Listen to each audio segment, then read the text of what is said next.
When the Bill of Rights was first written, it didn't apply to the states. That's right, your state could have violated your free speech or your right to counsel, and the federal constitution wouldn't have stopped it.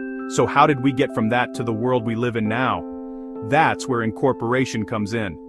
Incorporation refers to the process by which the Supreme Court has applied most of the Bill of Rights to the states, not directly, but through the 14th Amendment's Due Process Clause.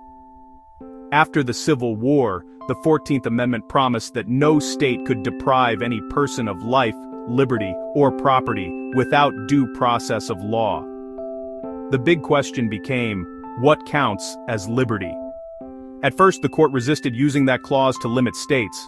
In Barron v. Baltimore, Chief Justice Marshall said the Bill of Rights applies only to the federal government. But starting in the early 20th century, that began to change.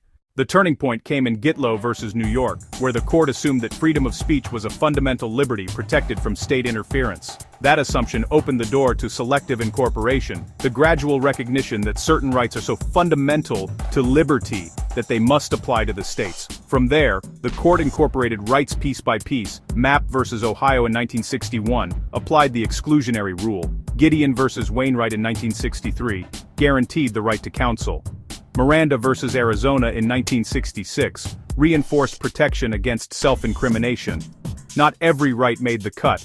For example, the Third Amendment and parts of the Fifth remain unincorporated. But most of the Bill of Rights now applies equally to states and the federal government. So, when we talk about substantive due process, we're talking about how the court uses liberty to protect fundamental rights, whether they're explicitly listed in the Bill of Rights or derived from broader principles of ordered liberty in history. That's how Roe v. Wade, Obergefell v. Hodges, and Washington v. Glucksberg all trace their lineage back to incorporation. It's the bridge between the Bill of Rights and the 14th Amendment, the idea that liberty doesn't stop at the federal level.